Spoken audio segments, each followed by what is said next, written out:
Hi, besties. You've found your community bestie to share thoughts and opinions, recap the shows we love. Having too much fun. Bravo should be fun. And have piping hot gossip sessions about the celebrities and Bravo lebs we love, hate, and love to hate. He went on a podcast claiming he had a threesome with 2 women from the Real Housewives of Beverly Hills. Immediately, I was like, I wonder if it's Brandy and Carlton. I'm Caitlin Marshall, your pop culture and Bravo bestie. Allegedly allegations. And if you enjoy fun conversation between friends, listening to your bestie rant about shows we can't get enough of, plus enjoy a little bit of, well, ridiculousness. Oh my God. I'm sorry. There's a spider that is coming down. Hold on.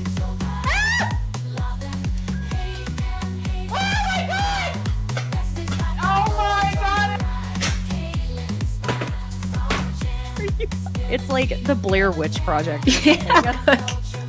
Oh my God. Has anybody seen my ring? Oh my God. I don't want to ruin the party or anything. Have you seen my ring? Oh my God. Can you look on the floor for my ring? God, someone's gonna kill me. Don't mess with me because I will come. What? Oh. Feel free to leave that in for whatever entertainment purposes. You're in the right place. So thanks for joining me on Besties by Bravo. Hi, besties. Thank you for joining me today, Tuesday, July 9th, my friends. Here on YouTube, I am so sorry I'm late. The Wi-Fi went out. I am on a hotspot on my phone after a lot of troubleshooting. So if I cut out for any reason, I will be releasing the audio on any platform you listen to Besties by Bravo. As soon as the show is over, I'm going to do my best. It was a lot of scrambling and stress. Okay, my friends, we got to talk Love Island. Y'all, this is, I don't even know what to say except that it is some of the best, I would say, dating television we've seen in a very long time. Now, y'all know I'm not a bachelor and bachelorette girly. I'm not. I have issues with the idea of one person dating so many people. It pisses me off and I don't find it fun. Sorry, I'm a mess right now from running up and down stairs trying to figure out the Wi-Fi. But I'm here and we're going to do our best. Pray that my cell phone keeps us connected. Okay. So I'm saving all the gossip for Thursday, but I will go ahead and say, again, I can't remember if I've said it yet. Nope. It came out on the 4th of July and we skipped 4th of July. Congratulations to Lindsay Hubbard. I have to say, I knew for a while that she was pregnant. I've known since probably before the reunion was filmed. But I know a lot of people love the pregnancy speculation, but at the same time, it's difficult to do. You know what I mean? It's what are we doing? Like, are we going, oh, someone looks like they gained weight, or trying to force a woman who's maybe not ready to say she is with child to come on out? Or maybe if a woman's not wanting to be with child, it's not exactly the easiest country anymore to do things that are medically necessary if that's the case. So it's not political. I'm just saying we try not to do that. But congratulations to Lindsay. I'm going to be doing some more recon on baby daddy with that. But he does like to be out of the public eye. But I may or may not have seen a picture of him. Allegedly. Okay. So hopefully Giorgio will be able to join me on Thursday and we'll be able to talk about that. Which, by the way, if y'all were here for one of the Bestie Thursdays, which I want to announce now, we are going to move Bestie Thursdays to Bestie Tuesdays. So you get me solo on Thursdays starting next week, and it will be Giorgio and I on Tuesdays because we have to be able to do Orange County together. And Orange County premieres on Thursday. So, I mean, Yeah, we just have to do it that way. I'm sorry.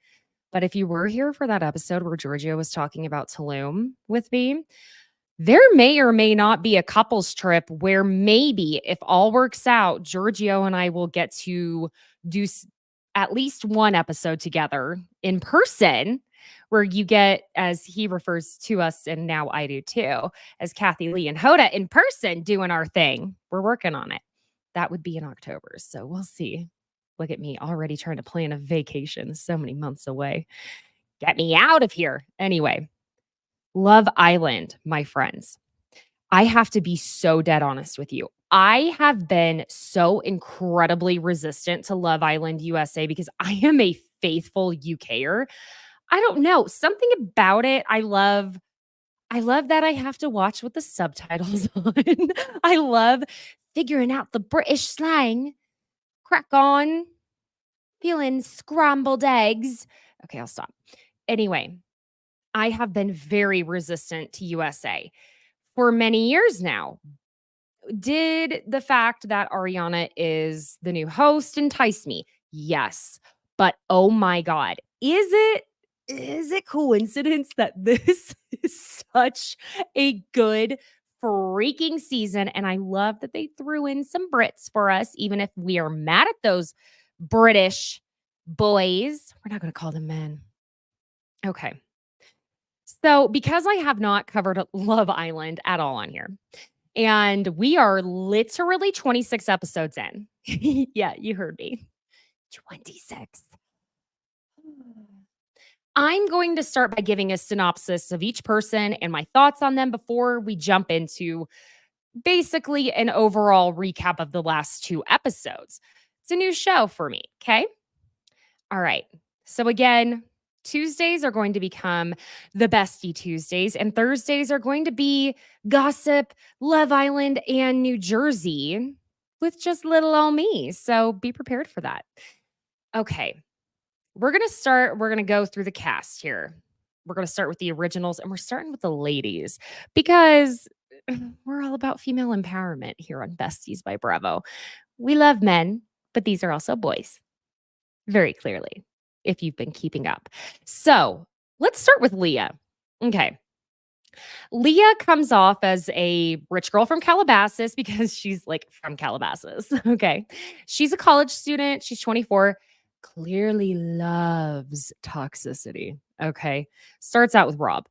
And we have not heard the name Rob said so many effing times on television since Sheena Shea on Vanderpump Rules season 6. Remember, Rob can hang a TV in under 3 minutes. I timed him.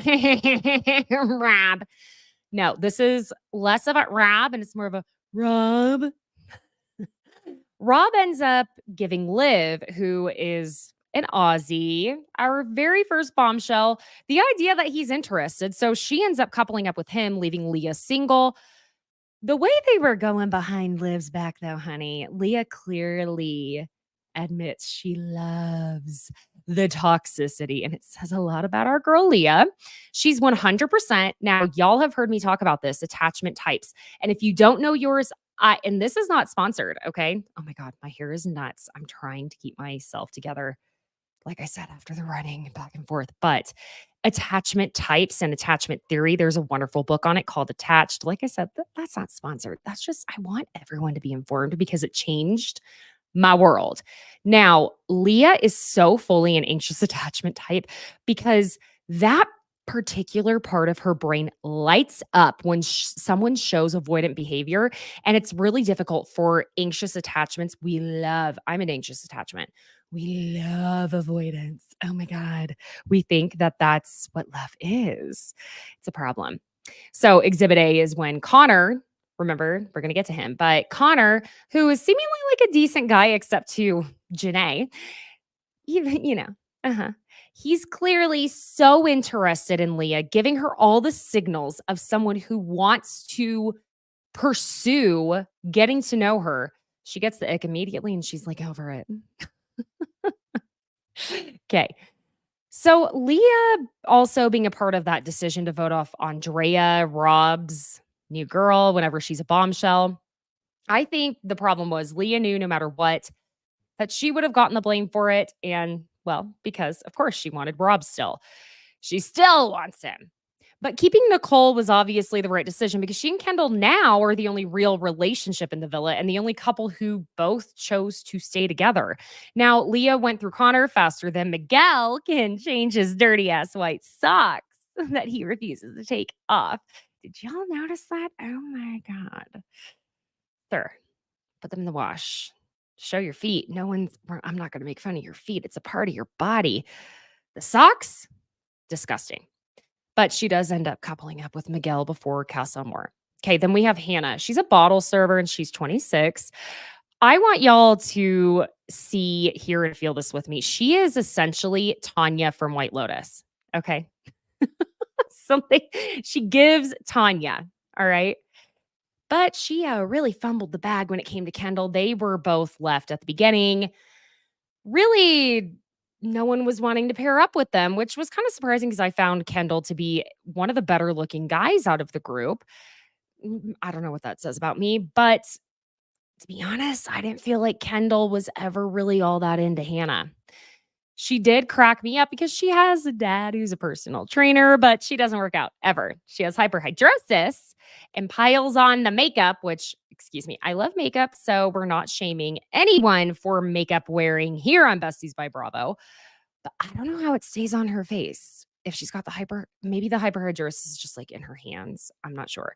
But in Fiji, I don't know. I could barely get makeup to stay on my face, except when I was in Puerto Vallarta recently, except you guys, this is not sponsored either. I only just discovered Estee Lauder Double Wear. Again, not sponsored. I have it linked in my LTK. If you want to support me on that, you can shop it. But if you don't, I don't care. Go to Estee Lauder, go to Dillard's, go to Nordstrom, Sephora, get that shit. Because when I tell you I was dancing drenched at this wedding in Mexico, where like you walk outside and immediately your whole body is wet from the humidity, I was patting my face with a napkin and I was like, oh my God, nothing's coming off. Maybe Hannah needs some of the double wear. I know it's been around a long time and I'm new to it, but oh my God. I think I'm selling my soul to Estee Lauder for this. Which, by the way, did you know Estee Lauder is owned by L'Oreal? So if you ever are like, hey, so is YSL Beauty. Just here's a little tip. If you ever see a mascara that you're like, oh my God, YSL, this mascara is so great. Or even like the Bad Gal mascara. And you're like, I need this mascara, but it's so expensive. Go buy L'Oreal. They make the dupes every time. I will never buy any mascara that is not L'Oreal, and I haven't in years. Another tip. Okay, no one came here for that. Just saying. All right. But Hannah basically fumbled this Kendall bag. Let's be real. She didn't, but like, again, I didn't feel like Kendall was ever really into Hannah. Okay. He wasn't. I already said all of that. Excuse me. It's like I said, it's been a day. Okay. Eventually, Hannah loses the plot completely over receiving male attention. Because I mean, what other kind of attention is there clearly on this show? Anywho, when the new bombshell at that point, Hakeem comes in and she tells him she's 50-50 with him and Kendall. Oops. Because when the recoupling happens, she ends up with Kendall, and then Hakeem shows the real side of himself real quick, y'all. Okay. He calls her out and is being so pissy at her, even though he's now coupled up with Liv. He didn't even have to leave. Like, what is your problem, bro? If you wanted to couple up with Hannah, you should have tried harder. I don't know what to say. Bitter men, whenever rejection and certain straight men are just not things that go together, apparently, because they lose their shit. And Hakeem lost his shit with these women more than once, and I didn't love it. Didn't love it, sir. Okay. Well, Hannah tries to make it up to Kendall by kissing his ass and apologizing a bunch, but then in a challenge, which these challenges, I'm telling you, Love Island, they are so smart over there. Oh my God. Put them in this bubble and then they give them these challenges where they all make out with each other. And I'm sorry, but if I'm coupled up with someone, that's going to be real weird to me to lay these, lips on someone else. I don't know. That's just me. That's real. Mm-mm. But she decides to basically make a joke out of everything with Hakeem and Kendall and kisses Hakeem in this challenge. And I'm pretty sure it was like, kiss the islander you're most attracted to, whatever. Well, that went over like a lead balloon, my friends, with Kendall, because he's furious. Okay. Again, let's call this spade a spade. Kendall thought he was better than Hannah. Now, I'm going to tell you something. Hannah's adorable. Okay. She's silly. She's goofy. She's cute. She's pretty. She truly is Tanya from White Lotus.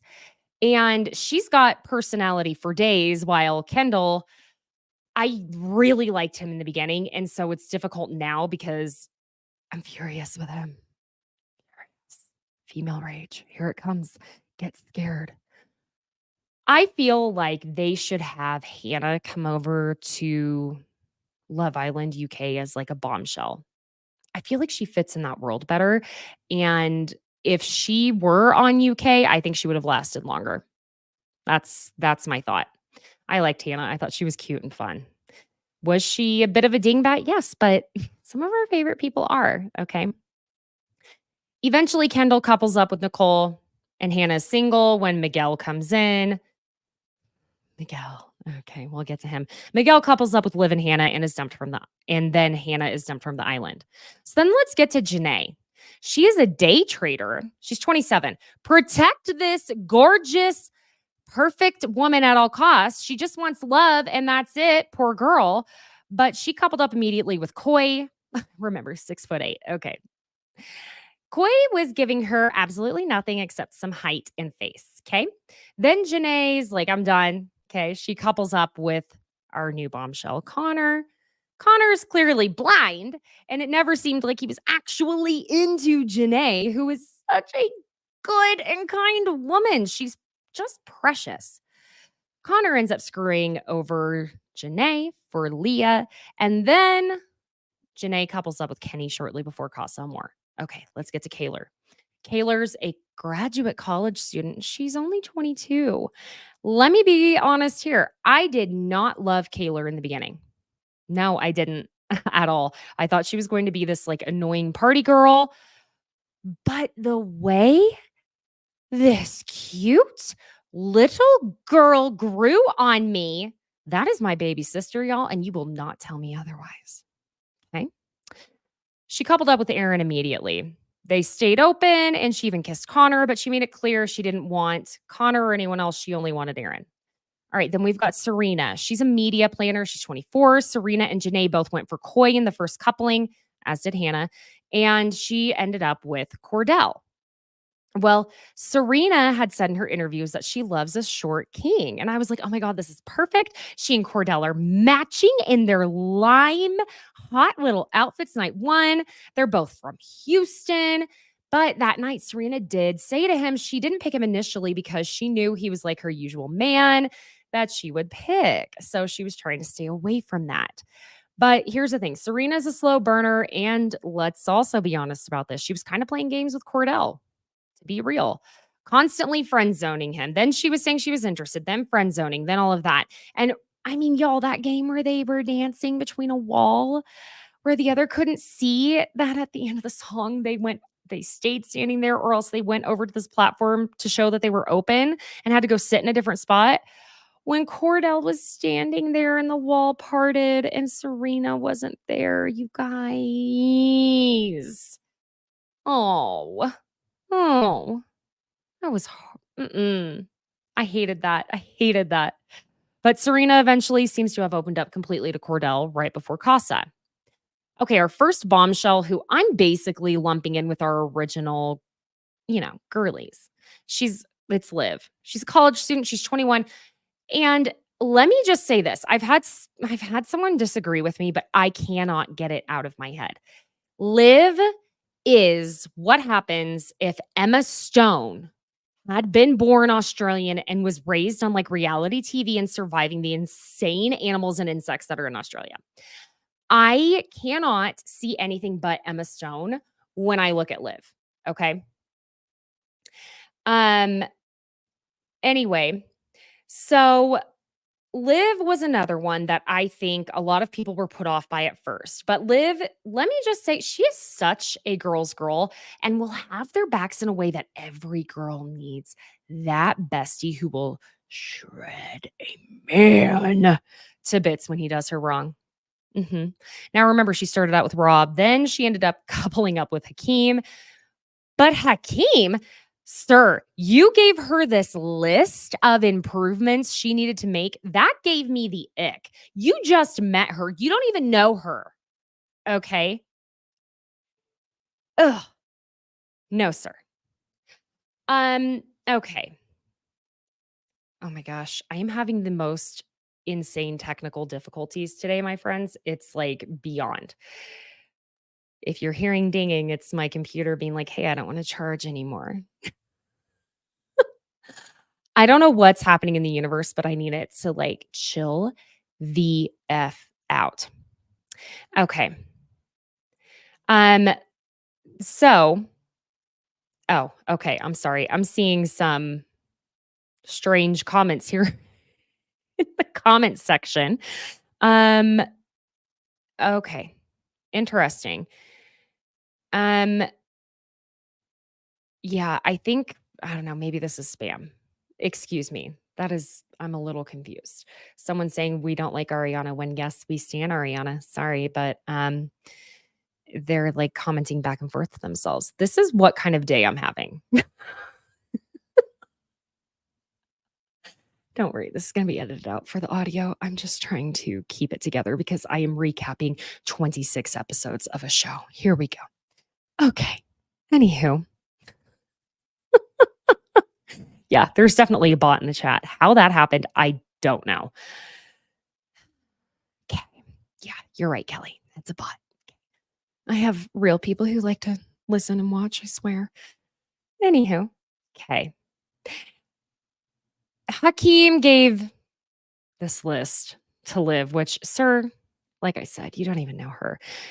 Well, Liv ends up ultimately coupling with Miguel, who explores a connection with another bombshell, Nicole. We're getting to them, don't worry. Liv, after that, couples up with Nigel, who ruined that situation, which I liked Nigel until he started saying how awful he felt, but like basically blaming Liv at the end of the day. It was very bizarre for him getting coupled up with her and Connor having to be sent home. Yeah, well, don't worry. Nigel was eventually sent home after the really brutal fire pit dumping after America voted for their favorite couples. Oh my God. Listen, Liv stands on business and we love her. I find so many similarities between myself and Liv at 21 years old. That 21-year-old Caitlin. Yeah, because Liv is literally 21. So easy to forget how young these people are, to be honest. Now, Andrea and Nicole, we're on to the bombshells now. These are the two biggest bombshells the villa gets aside from Miguel, in my opinion. Andrea is 25, a personal trainer, while Nicole is a medical sales rep, and she's 26. Andrea is in it for Aaron and Rob, and she ends up with Rob in what feels like this dramatic, fast-paced obsession with one another, but she's ultimately voted off in that very, very controversial decision that was made by the girls, where they had to choose between Andrea, Nicole, and Janae because of how America voted. That was rough. Okay. I wouldn't have wanted to be there, but Nicole shows interest in Kordell and in Kendall from the get-go. And I do end up noticing that almost every single guy who talks to Nicole, when we include like the Casa men, remember Kane, who ends up Liv, but you know, she says that every guy who talks to her is her type. Nicole is basically that perfect, stunning girl who seems to be perfect literally by all subjective measures, but she ends up in what seems to be the most real and happy couple with Kendall. And this was after being in the love triangle with him and Miguel, but she ultimately sticks with Kendall. Then we got Cassidy for like a very short-lived moment. She was a blonde shell, blonde shell. She was blonde, a blonde bombshell. She's 27, head of a PR company. She couples with Rob after Andrea left. And the way the fire pit dumping went that night was so freaking painful. I'm not going to lie to y'all. It felt like dodgeball in 4th grade. It felt like being the only person not being asked to dance at the junior high winter ball. I can't stand it. It really was so sad to watch. And she did try because they had all of the girls stand behind either Liv or Cassidy as who they were voting to stay. And they had all of the boys stand behind either Rob or Nigel for who they were voting to stay. That was so painful to watch. Jesus. Like, ow. Y'all, production, that was kind of mean. That was a little, out of all the things, that was one of the things, one of two things that I'm going to say went too far on y'all's end. Okay, let's be real. But all the girls stood behind Liv and not a single one stood behind Cassidy. I mean, God, she was only there for a minute and I get it. I stand for Liv. I stand behind Liv. But my God, yikes, that was elementary school triggers and high school triggers and junior high. Oh my God, school was rough. Okay, anyway, but Cassidy ends up trying to talk to Leah after she's dumped about it because she was so fully up Leah's ass the whole time she was there. I don't know why. She was really committed to that though. And I gotta be honest, I'm sorry, Cassidy. I think you were very kind, but it was so over the top that it didn't feel genuine. And I think Leah saw through it as well. Yeah. Now, I did laugh my arse off whenever Cassidy was confronting Leah for not even being just one person standing behind her.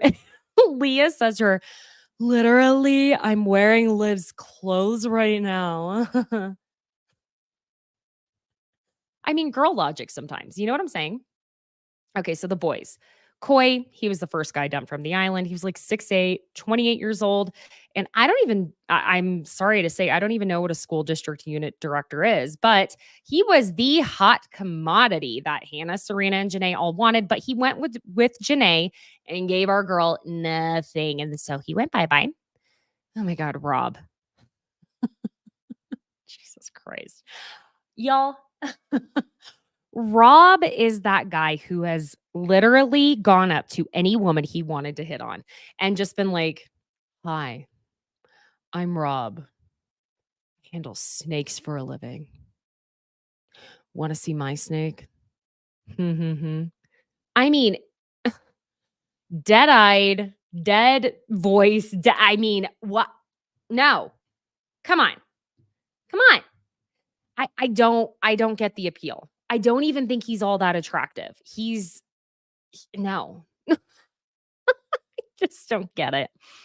And the tattoos are a little, But something I ended up noticing with two of the three women who coupled up with Rob up at that point is they both admitted, as in Leah and Cassidy, both admitted that Rob ignites their toxic side, which he made Leah spiral so goddamn much. It's unreal.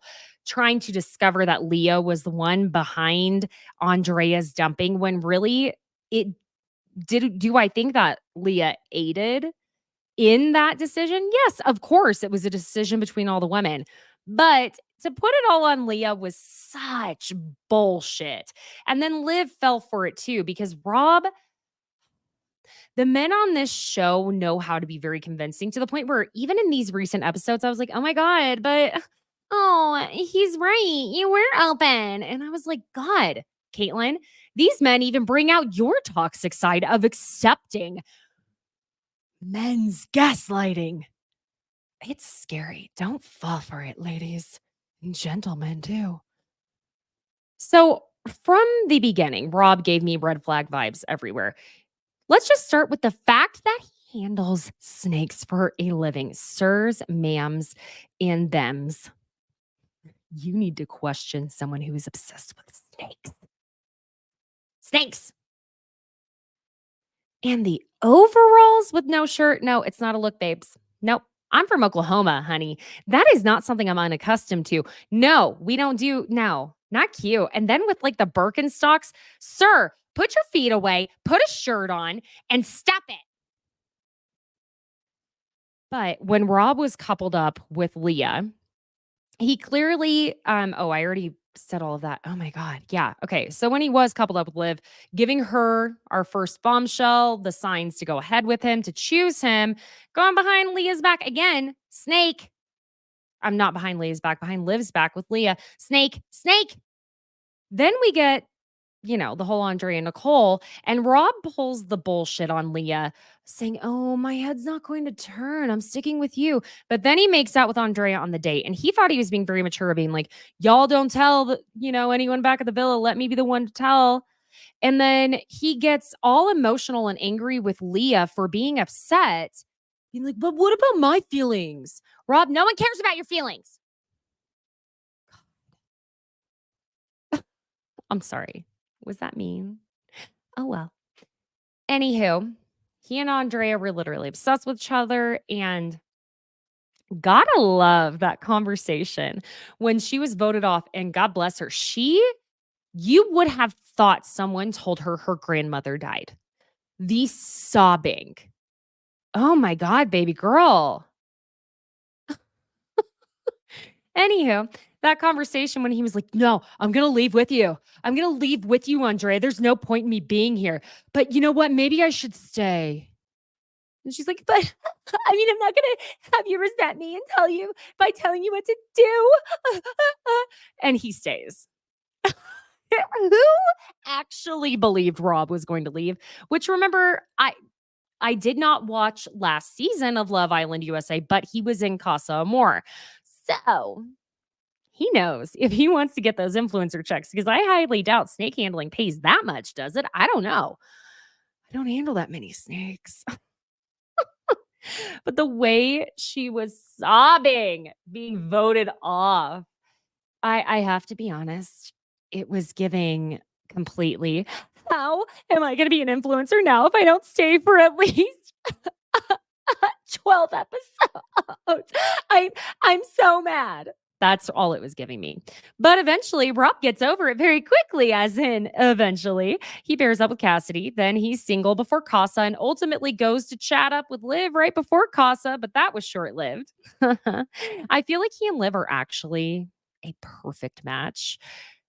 Hear me out. Liv would never let him pull that, "I'm going to stare into your eyes and act like negging you is going to be the best way to flirt." Liv would be like, "Fuck your onion layers.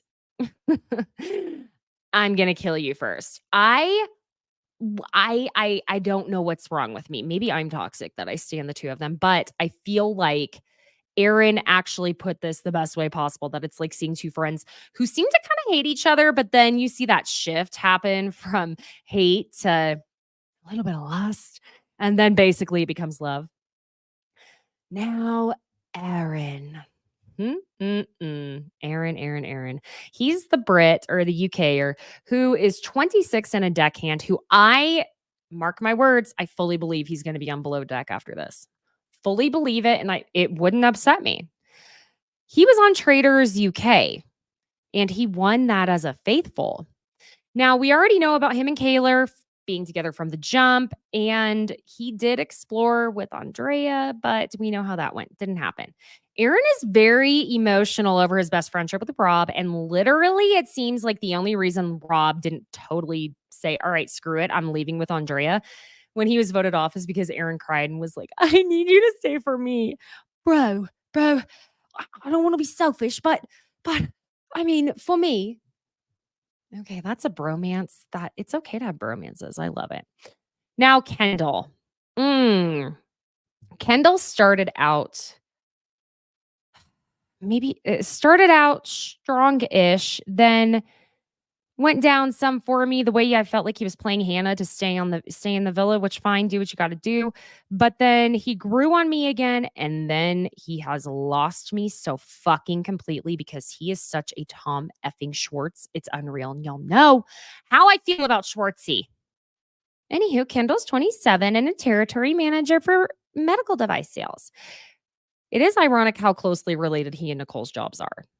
But what we know all about Kendall and Hannah. And honestly, again, loved him at first. But he and Nicole are a good couple. I'm going to give my thoughts on him more once we get to the latest episode's recap. Now we've got Kordell, 21. He's an aircraft fueler and a model. And I believe he had said at one point that he's also a student. Okay. Elephant in the room. He is the little brother of the very famous football player Odell Beckham Jr. Now, Kordell isn't tall, but honey, he has the most beautiful face. Once he let the braids out and his hair was natural, and oh my God, I was like, those lashes, why is it, besties, that boys get these lashes that are so thick and long and curled? Someone tell me how that is fair. Oh gosh, am I losing connection? Stay with me, friends. I'm working hard on it. Please, God. Lost my place because my connection went out. I'm still here. If you are still here with me, blind faith. Anywho, regardless of how we are feeling about Kordell after Casa, he has been relentless and very patient in his pursuit of Serena, who they were coupled up from the beginning. He truly has shown he cares for her, even if he totally shit the bed in Casa. Okay. So we're just going to talk about the important bombshells, if I'm honest. We're not going to talk about every single Casa person. But yeah, Hakeem, he was 29, the online business and fitness coach. He didn't last too long because he kept giving the girls the ick after being pretty rude to them on multiple occasions, calling them out somewhat unnecessarily. So he was dumped from the island. Now we have Miguel. He's still in the villa. He's 27 from the UK and is a model and entrepreneur. Oh my God. He gave, you know how some people say, let your freak flag fly? Well, he has an F-boy flag he loves to let fly. My God, it was waving from the get when he showed up as they were doing that kissing challenge, which always disgusts me. I'm sorry. Maybe it's a slight OCD thing on my end. Is it interesting to watch and see them rate blindly when they line up, like each person, how they kiss? Yes, it is. It is fascinating, but oh my God, do not put your tongue in my mouth after it was just in someone else's. I wonder, to be honest, like this is where the logical part of my brain is going, like the practicality, the scheduling, the planning. I'm like, do they wait to a certain point for this, not only for the connections to form to get like people a little pissed off, but also to make sure everyone has been in this bubble long enough that no one could be getting each other sick? That's my thought. But like, ew. Oh, that would just gross me out so bad. Anyhow, he went after Nicole while he was paired with Liv. Then he paired with Leah, or coupled, I should say. And then we know what happened in Casa, or we're going to get to it. Okay. So Connor lives in California, and the irony that his last name is Newsome, spelled Newsum. He looks to me like he could easily be related to Gavin Newsom because it's kind of like a Kennedy look. You know what I'm saying? Not James Kennedy, like the Kennedys type of look. But the spelling, if it weren't different, it's with a U instead of an O before the M. I would have been convinced if the spelling wasn't different. But he's 28, a PR specialist, and we know what he did to Janae. I already talked about it. And he was dumped when Liv coupled with Nigel. Now, Nigel and Kenny. Nigel, 28, bodybuilder. Kenny, 24, fitness influencer. I'm appreciative that Kenny's Chiron title here at least admits he's not an influencer and that he's not calling himself an entrepreneur like someone else, Miguel. So Nigel is dumped when only Kenny stands behind him during that really savage fire pit dumping when all the other guys stood behind Rob. Now, Kenny pairs up with Janae before Casa.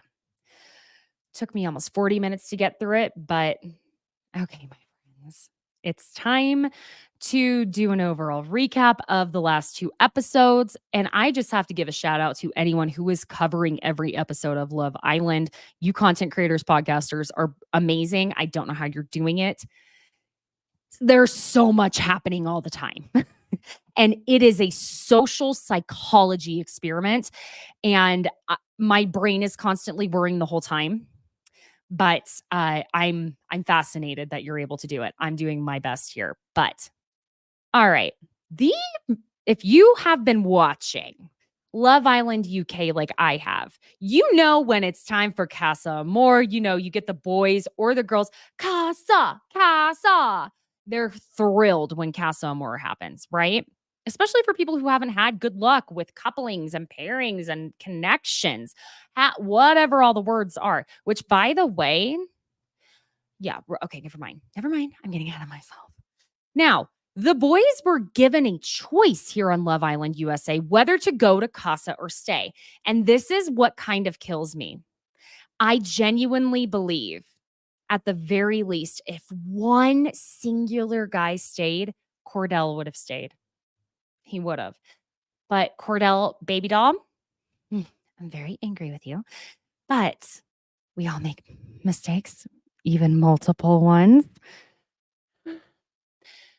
Kordell, don't be a follower anymore. Quit being a sheep to these men. They are sabotaging the fuck out of you. And if you don't see it, God, I wish these people could see more of what we are saying than what they got in this challenge that comes up. Because we're not just saying negative shit about them. We're seeing things for what they are. Anyway, okay. Let me also just say, the pickings for the men in Casa were wildly different than the girls' pickings. I am not trying to be an asshole. I'm not even just talking about how anyone looks.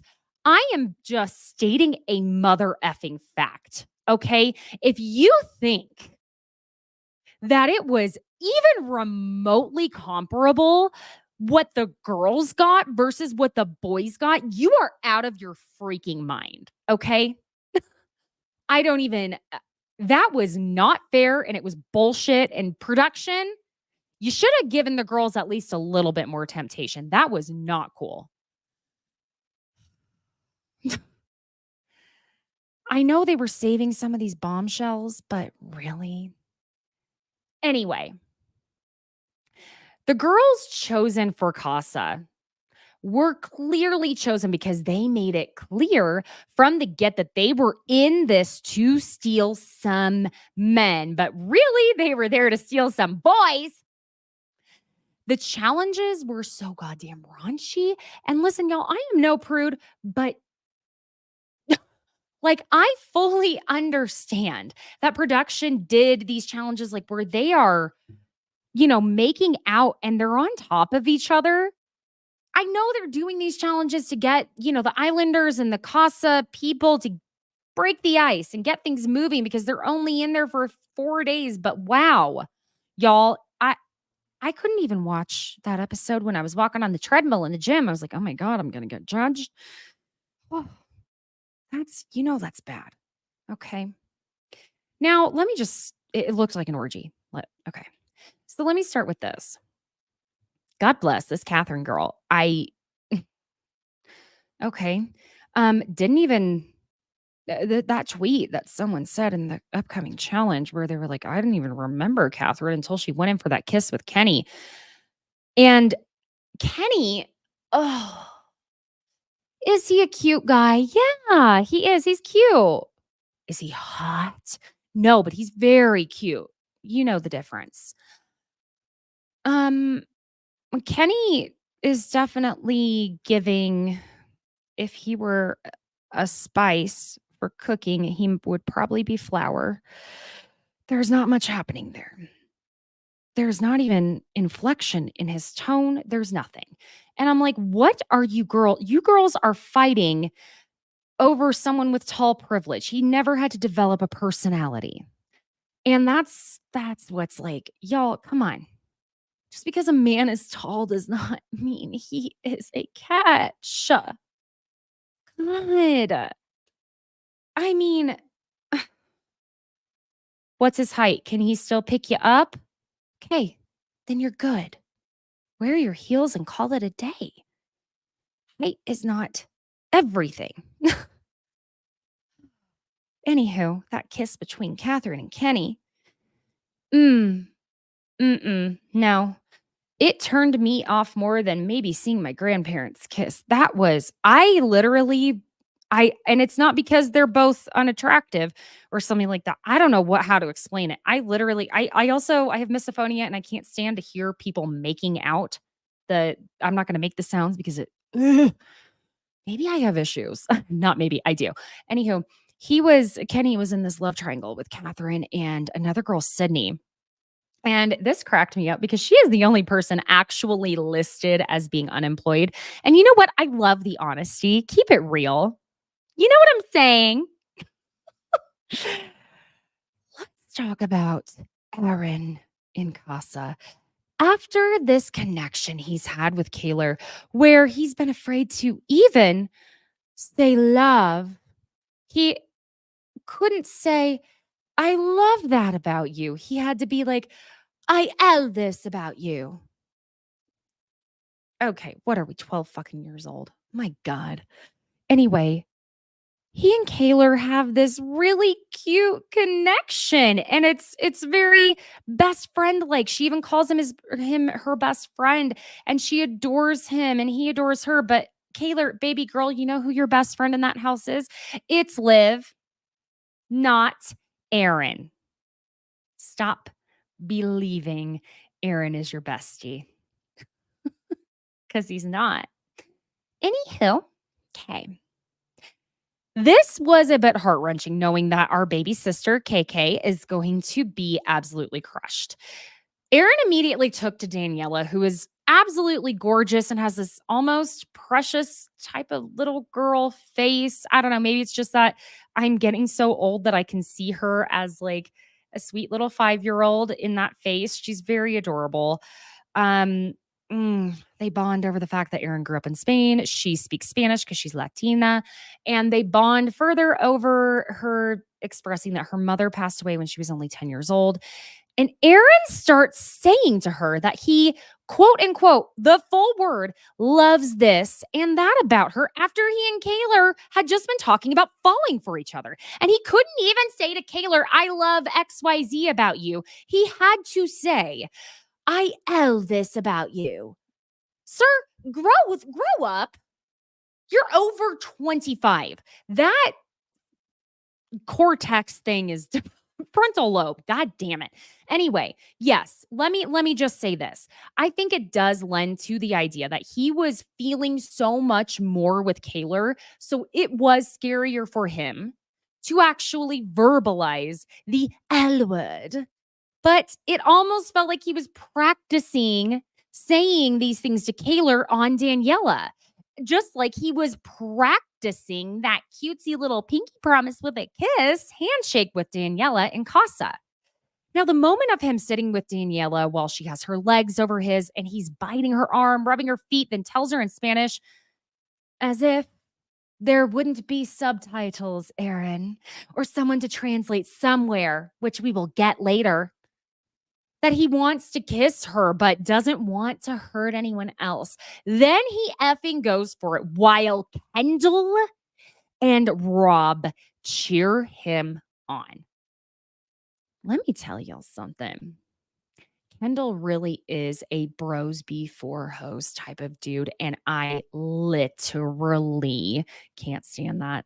See, here's what needs to be explained. Okay, it's not that, oh, I'm only on the girls' sides, but I am. But at the same time, I can explain why it's so different. The difference between the girls who are girls and these men who are bros before hoes is that the girls are supporting the girls wronged by the men, while the boys are egging on the other boys to wrong the women. It is so vastly different. Okay? The way I was like, Kendall, I should never have thought anything nice about you. Ever. I cannot stand a man like that. A boy. A boy. A boy. Kendall, you had me fooled for a minute. Something about, I was like, you seem like a grown up. You seem grown. You seem mature. You are not mature. And I am praying to God Nicole sees all the shit you were saying and doing, because I'm going to tell you what, if I saw a man I wanted to be with behave that way with the boys, egging them on, being like, yeah, go ahead. I know you have strong connections here. Go screw around with this girl. Love it. Let me cheer you on. Yeah. I'd be like, because that's what you expect from the boys around you for you. Okay. Anyway, Aaron eventually realizes that he wants to stick with Kayla. Oh, after you got to explore some, a little explorer, he starts feeling guilty. So there's a girl on TikTok. Oh, God. I wish I could open my phone and look up her name. I'm so sorry. I will shout you out in a minute. In a minute on the next episode. I apologize. But she's on TikTok. She's a reality TV producer, and she put it clearly. Her theory of what happened here, which is that Aaron probably went to his producer and told them that he was feeling guilty, wanted to be with Kayla, and needed to figure out a way to make this right. And that they then went to Danielle and told her what was up. And that if she wanted to go to the villa, she needed to pair with Rob. So Aaron basically passes her over to Rob so that Rob can take her to the villa. And this is all after all the cuddling in bed and the let's shower together from Aaron. The thing is that Kayla said whenever she found out that the boys went to Casa, that if Aaron, she goes, if Aaron showers with anyone, she's going to cut his dick off like Lorena Bobbitt.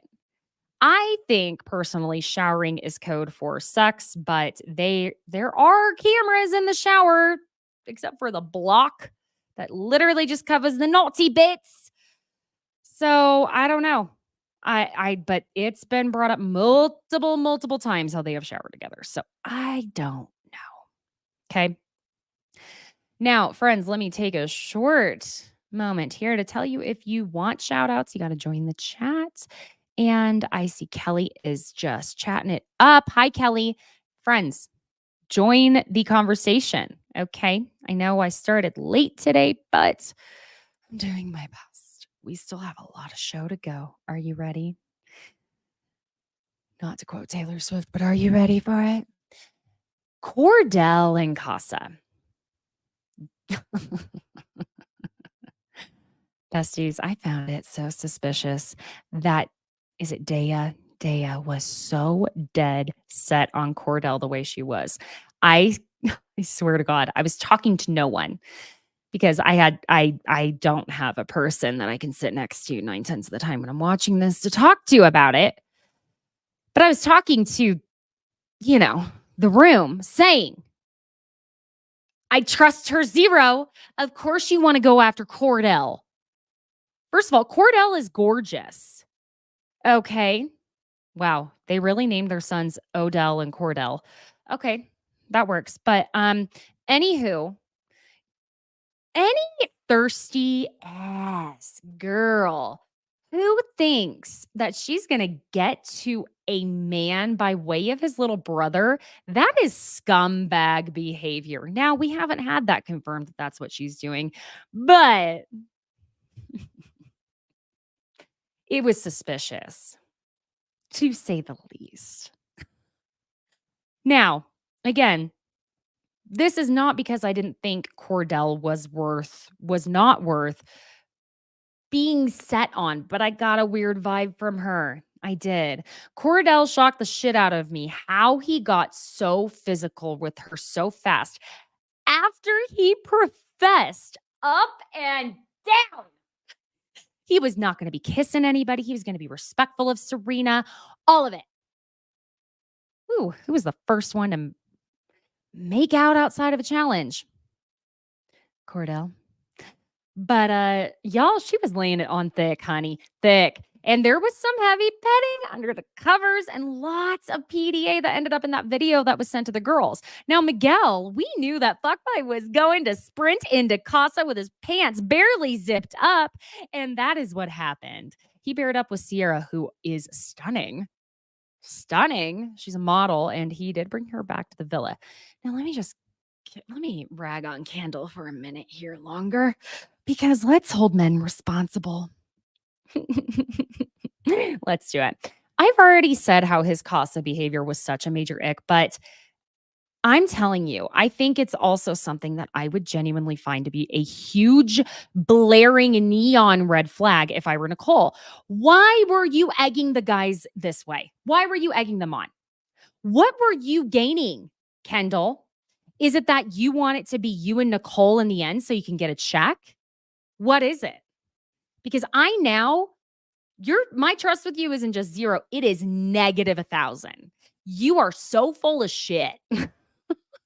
I understand him wanting to hype up Kordell and wanting to pour some positivity into him, because it seemed like Kordell was really down after that back and forth with Serena not being able to make a decision. I get that.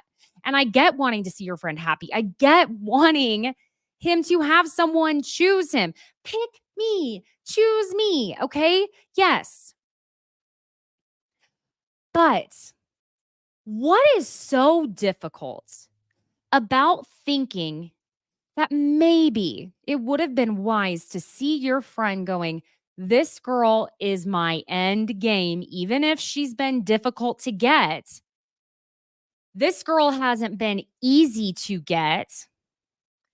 And maybe letting him know, hey, bro, why don't you, I don't know, chill and go easy with the exploring. Explore because you're open. But maybe don't dive in to the deep end with it. No, he egged him on, knowing that it was going to hurt Kordell in the end. Because he knew Kordell wasn't even that into Daia. It's like, man, guys, as in boys who think that all it's going to take to be happy is getting your rocks off with someone. Friends, that doesn't last very long, especially for some of these boys. I'm so mad at them. I just want you to know. Again, I just wish Kendall would have played devil's advocate in a wise way while considering how much Kordell has wanted. And really, like, I think Kordell's basically in love with Serena. And if he had maybe just encouraged him to just take it easy while exploring. You know what? I am so tired of the word explore. These boys keep saying explore. Put a backpack on them and call them Dora because they are explorers. Jesus Christ. Now, the girls in Casa, literally every girl except for Liv and Janae slept outside, and Janae put a pillow wall between herself and Josiah. And can I just say, oh, I wish Janae had chosen Josiah. Okay. Which, by the way, y'all, I don't know if you were like me when you saw the photos of these boys going into these Casa boys, I should say. The way I thought Jacoby, who happens to be a personal trainer, looked so much like Bradley from Southern Hospitality when I first saw his photos.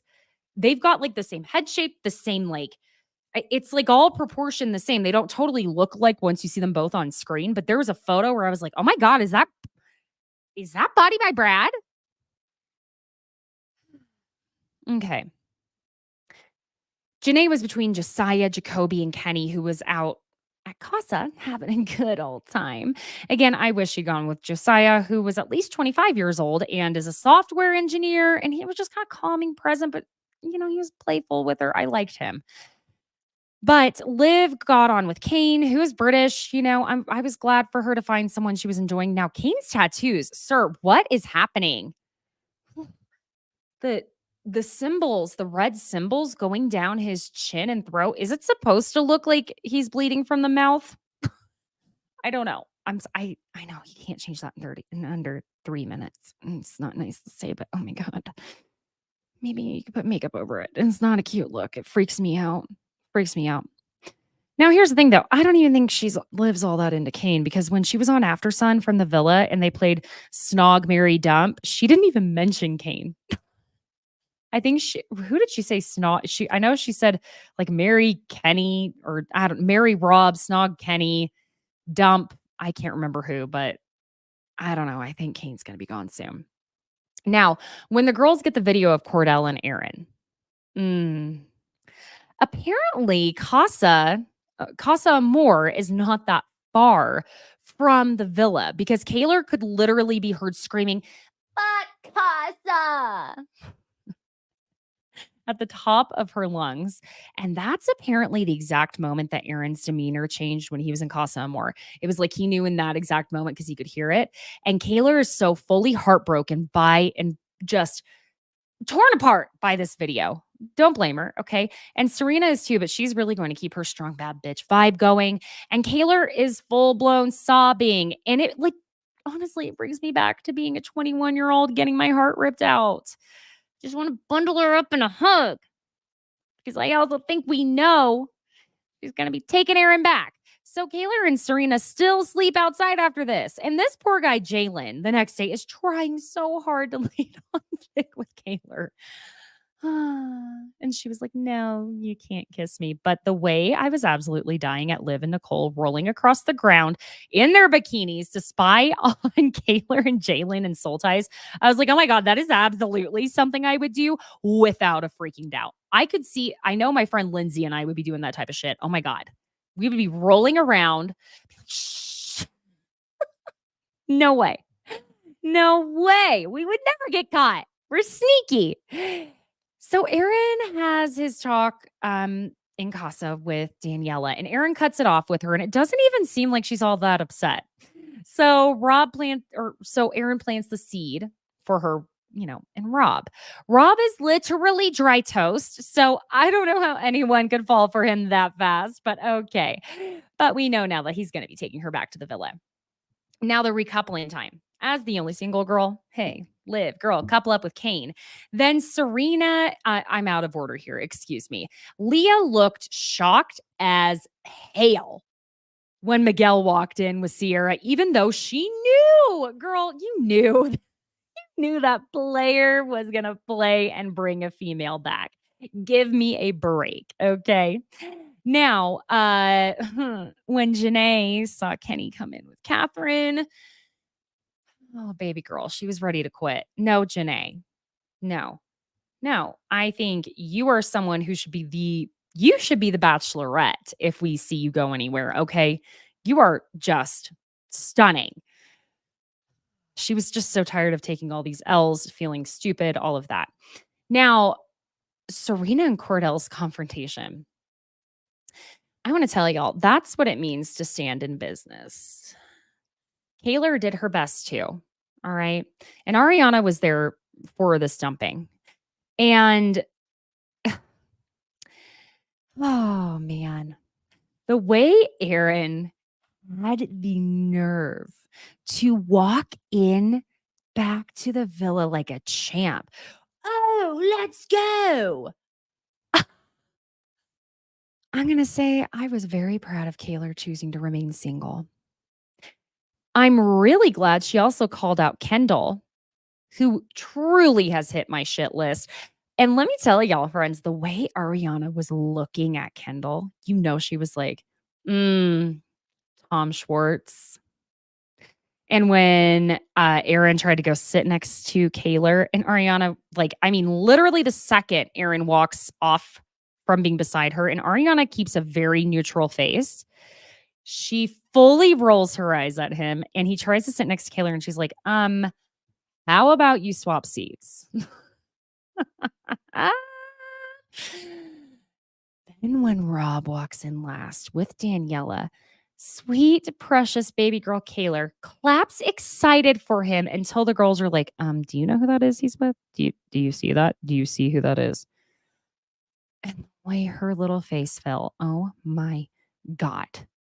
Now these girls, remember, I am a girl's girl and I don't like blaming women for the mistakes of men. We don't do that.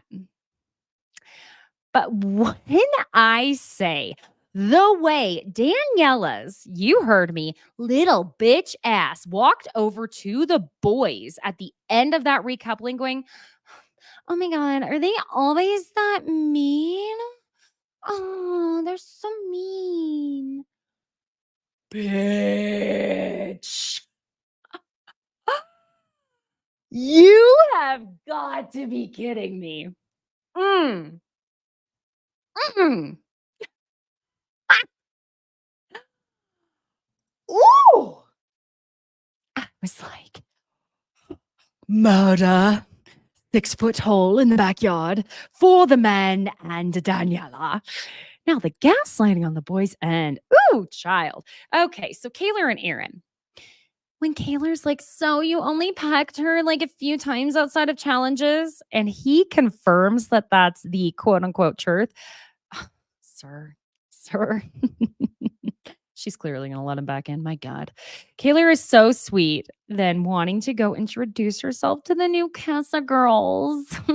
Unbeknownst to her that the only people in this villa who have the same level of sheer audacity as the boys are these Casa girls, saying the villa girls are like such mean girls. Ugh. Like, I will not take being disrespected. Okay. Little misses, little ma'ams, little girls, little girl. You came in knowing your purpose was to steal a man from another female. What did you expect? We all absolutely understand. It's part of the process. Truly, they're supposed to explore. But the way y'all came in, honey, bowl in a china shop type of shit. Like, how can you be that ignorant to expect them to immediately that night be like, oh my God, our new besties. Thanks for taking my man from me. I am just like, I told him I was like falling for him, but oh my gosh, thanks for being here. Are you that ignorant and self-involved that you think people owe you shit walking into that villa? The entitlement and audacity is wild. You knew what you signed up for. I hate saying that type of thing, but it's a fact. You signed up and came on as a fucking Casa girl. You knew what was coming. And yet you have the sheer and utter audacity. Ooh, these girls are not mean girls. Clearly, Kayla is the most precious, sweet person. Goes up and says hello. And then even as they walk off, and let me tell you what, after, was it Daia was saying to Kayla when Liv and Kayla walk up, Daia's like, Aaron is so sweet. And he like kept talking about how excited he was to come back to you. And Kayla's like, yeah, I'm really lucky. The look on Liv's face where she was like, what? This is why I'm saying I think part of why I love Liv so much is because I like see myself in her, and it's not me trying to be like obsessed with myself or anything, but like I recognize women who are there for like who are going to stand up for other women. Okay, never mind. Anyway, Liv just keeps it so real.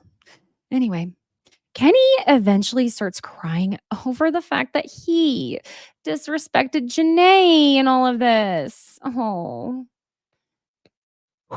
I'm sorry, y'all. Since when do men's tears have to have more weight than a woman's just because society has made it difficult for them to cry? Much in the same way that a woman being physically violent towards someone has more weight than a man when he does it. The best prime example I can give you is the Real Housewives of New Jersey, but I digress. Oh, but guys have such a hard time crying. They're not accepted for crying. Honey, just because they should be, and we need to allow men to have true, genuine emotions, doesn't mean that their emotions are more important than a woman's. Now, because women are more comfortable expressing their emotions in a less violent way than the stereotypical male way of dealing with emotions, it doesn't mean that hers are more important. But Kenny, yes, I felt sorry for you, and it's that societal thing of being like, oh my God, it's a man crying. Oh no. Oh, someone get him a hug and a blankie and a bottle, please. Give him hugs. Don't let a man cry. It is conditioned in us because we know it's difficult for men to do that. But I'm sorry. When the women are crying over things that you men, boys, did to them, and you are crying over your own actions, it's two different things. Okay. I'm probably going to get a lot of hate for that. But this is also me saying that men are allowed to have emotions, and we I'm not trying to, get on a soapbox. I am trying to say that I very much feel that the toxicity when it comes to men being allowed to express their genuine emotions, show sadness, show fear, show anger in ways that are not physically violent or physical or rage, they are treated shitty. And we need to allow space for that, just as we need to allow space for women to show rage when they feel it. Okay? Because I'm going to tell you what these fucking boys did later on when it came to Serena having a moment of female rage that was earned. Okay? That's part of what I'm talking about here. Okay. Let's. The next morning, I just would love to know whose idea was it for Kordell to bring breakfast at the same time to both Serena and Daia. Oh my God. I mean, he was damned if he did and damned if he didn't, but maybe he wouldn't be so damned if he didn't come in with Daia. Because Kordell, sir, let's be real. Let's be real nitty gritty honest here. You were not ever that interested in Daia. You knew she was thirsty and she's not even that into you. What you were afraid of is coming back and seeing Serena with another guy after she did string you along and kept flip-flopping and playing you a bit. Okay? That is fair. But she was your safety measure. You should have only come up there with breakfast for Serena and maybe brought Daia a coffee because Serena doesn't drink coffee. Even I know that. Okay. But the way Serena shoved those eggs right in his chest, do I think I would have done that? No. Did I love to see it? Yes. But speaking of audacity, the way Nicole was like, Serena, like, ma'am, what did you want her to do? That was so awkward. She is embarrassed. She's trying to keep her shit together. And yes, Kordell was being kind, but Kordell, you were puppy dogging over her for weeks, and then you fucked her over after she let you in. He had a ring of hers with him in Casa. Did y'all realize that? He had one of Serena's rings on him. He was wearing it as a memento.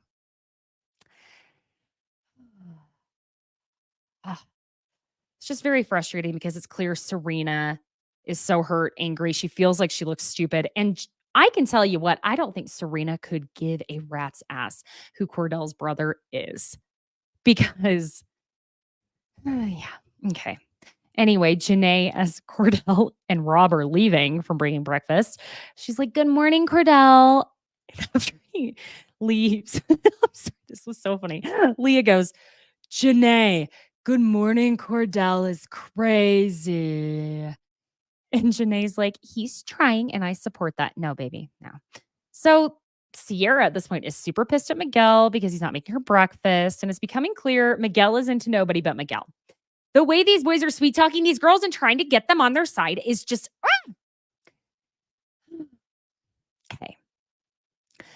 Leah and Miguel end up talking, and Miguel is the one. Now, remember this, who said the 90-10 thing. But poor Leah gets very confused very easily. Like, honestly, doesn't take her much to lose her place.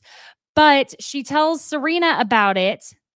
And her way of saying it is that Kordell was 90% and Serena with Serena and 10% with Daia, when what Miguel said to Leah was that they only saw a small snippet of Kordell's time with Daia, and that 90% of the time Kordell was talking about Serena and asking Daia how she felt if Daia came back with Kordell to the villa and if Kordell got back with Serena. And Daia was telling Kordell she was cool with it because she wants to be on TV and she's thirsty as fuck. Serena ends up talking to Daia while Miguel is talking to Kordell. Now, again, the boys are trying to sabotage the shit out of Kordell, and you will not convince me otherwise. I think these boys know that if Serena and Kordell can get past this, they will be the strongest couple in the villa because they built a foundation on friendship. Daia and Kordell were physical first, then it went from there because Daia was so thirsty and they only had 4 days. Serena and Kordell are friends first. Anyway, Daia is telling Serena that her connection with Kordell is very different. Yes, like I just said. But Serena asks about that 90-10 thing that Leah told her. She heard was said. It's a lot of he said, she said. And Daia's like, that's not true. That wasn't even a conversation. And Serena concludes her issues with Kordell and not Daia. So she ends up going off on Kordell. And thank you, because she also goes, fuck you, Kendall, and fuck you, Miguel. And guess what? Same. I pray to God movie night shows Kendall's whole ass. And I pray to God Nicole goes, you dirty SOB, because that's behavior. Oh my God, I've gone off on it enough. All right. I am going to say something that pissed me off about these men and where I was going earlier with, oh, we're going to give Kenny hugs because he's crying over his own actions. The way the boys all rally around Kordell to continue to sabotage him. Those are not your friends, Kordell. They're not. No. Miguel's saying to Kordell, what, you want your wife to act that way? Because no man could ever marry a woman who gets angry. My God, women are not allowed to have emotions. Causing me eye twitches.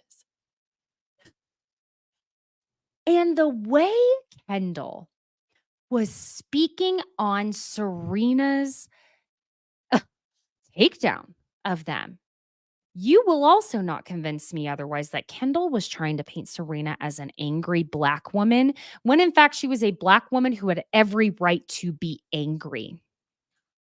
Period. Okay? That's the end of that. Now, sorry, I just got scared because I heard someone coming in the front door and there's no one home. And there's no one that should be home. Start a horror movie.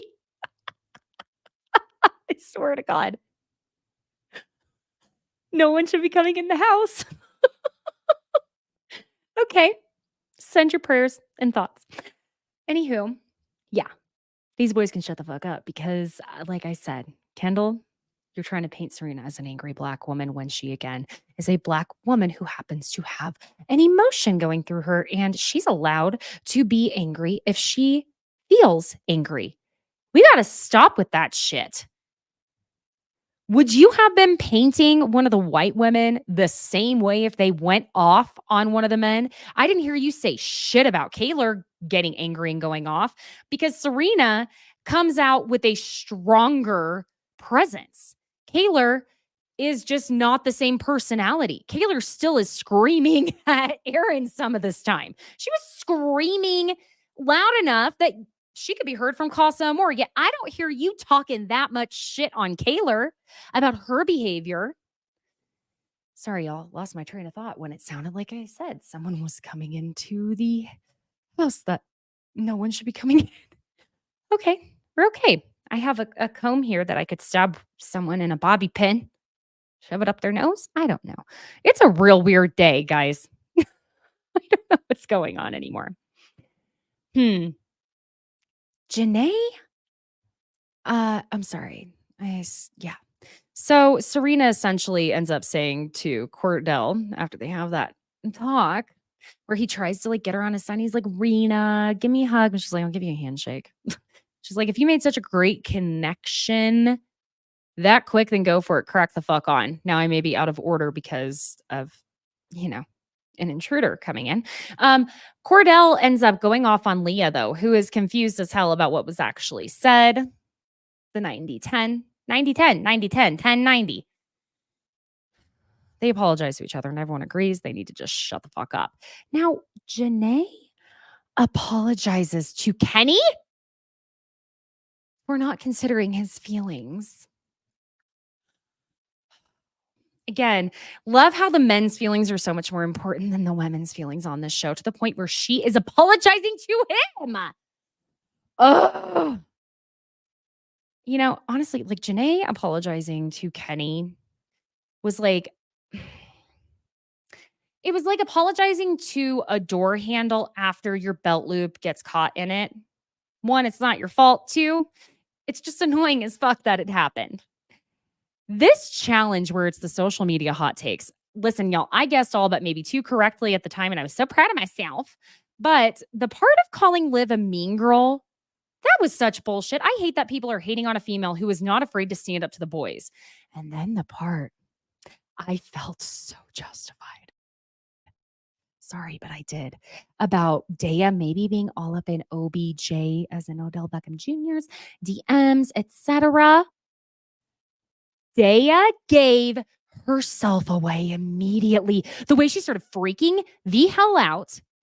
And Miss Ma'am, the way you were stuttering too hard and showing how bad it's going to look immediately, because it looks like your heart dropped from getting caught, not from being upset at some sort of untrue accusation.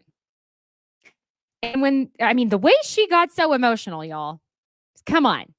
If someone says something that's that silly, okay, that if it's not true, I'm gonna be like, oh yeah, okay, yeah, all up in his DMs. I'm not even following him on Instagram. Like, that's so stupid.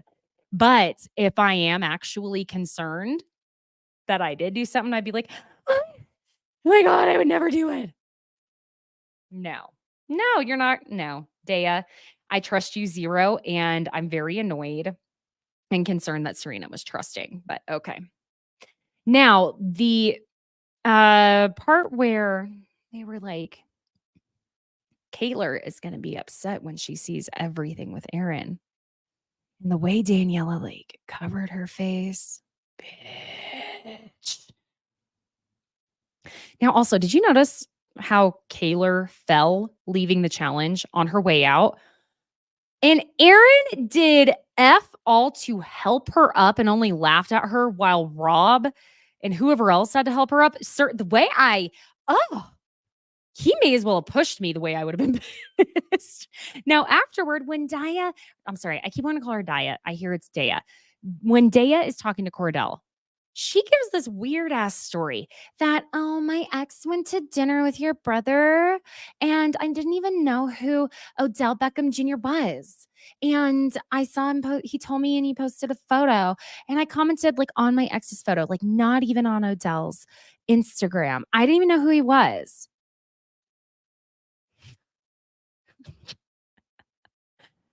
I think Kordell kind of sees through it, but he knows he's so screwed at this point regarding Serena and all of it. It's like, fucking whatever. Then she gave a bunch of bullshit to him about how, oh, I'd like you even if we were on the street. Like, girly pop, give me a break. Now, Kayla pulls Daniela for a chat, and I'm like, ooh, okay. Kayla's a sweetheart, though, so she's not going to do anything. But she asks Daniela about what the quote unquote more thing was in the challenge that social media was talking about. And Daniela says that Aaron only asked her to shower after they kissed. And Kayla makes such a big deal out of a shower that, again, it's clear shower means more than shower. Now, during this chat, at the very least, Rob is chatting with Aaron and gives him the advice to ask Kayla to be his girlfriend and to be there for Kayla. Where was this type of support for Kordell with Serena? Where were y'all?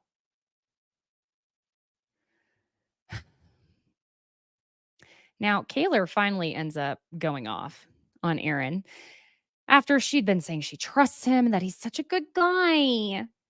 And he tells Kaylor that the shower comment was a joke. And she is so full blown devastated by this. And y'all, tonight is movie night. And on AfterSun, Ariana said to, oh my God, her name, Maura. Jesus, so many names. Please bear with me. She said to Maura, when Maura was like, can you give us any inkling of what's to come? And Ariana was like, well, we have movie night and then a bloodbath. And I'm sorry for Ariana to call it a bloodbath. Girls, guys, theys and thems. I feel like it's got to be good. And this is not me just trying to hype it up. It's not like Peacock's paying me to talk about this. I had to talk about this with someone. I only had one friend to talk about this with. And I was like, I'm psychoanalyzing the whole thing by myself. I was like, fine, talk about it. Talk about it on the pod. Oh. All right, friends, let me jump into the comments because I know we were all a little thrown by my lateness today with my connection, but so far that hotspot held true. Oh, hey, Danny. So glad you could join. Yeah, I just saw a comment here from you. Danny, everyone's denial of Aaron's actions in Casa Amor is like the Twilight Zone. Yeah, it is. It is. And yeah, Kelly, I agree.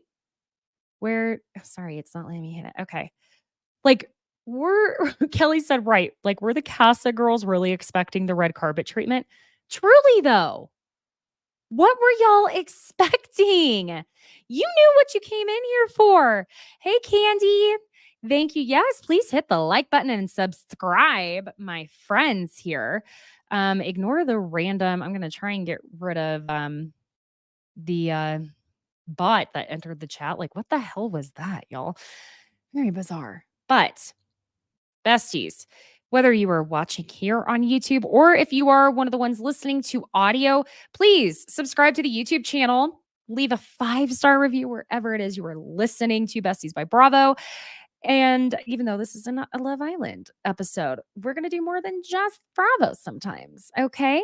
Also, be sure and follow Besties by Caitlin, Caitlin, on Instagram and on TikTok.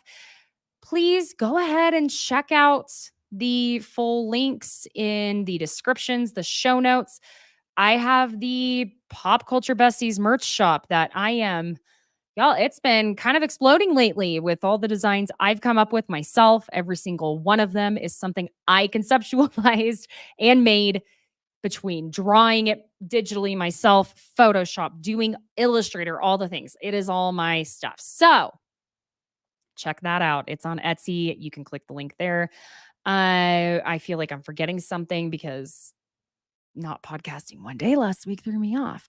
Now, Giorgio again will be, I believe, with me on Thursday, where we're going to just gossip and talk some shits.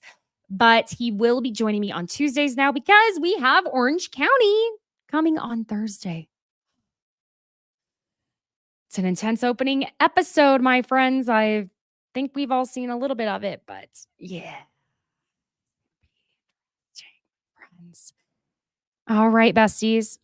Oh, thank you, Kelly. Yes, you got one of the shirts. I'm so glad you love it. Yes. Thank you for getting that one, Kelly. You know what, Kelly? I have to tell you, I saw your name. I saw Kelly on there and I was like, is that just Kelly? I'm not sure. So glad to know it was you buying that shirt. Love that you love it. Okay, besties, I will see you on Thursday, July 9th. Or 9th. What day is it? July 11th. Okay. I'm going to get my shit together before Thursday, I swear. All right. Anyway, thanks for joining today, besties. Bye.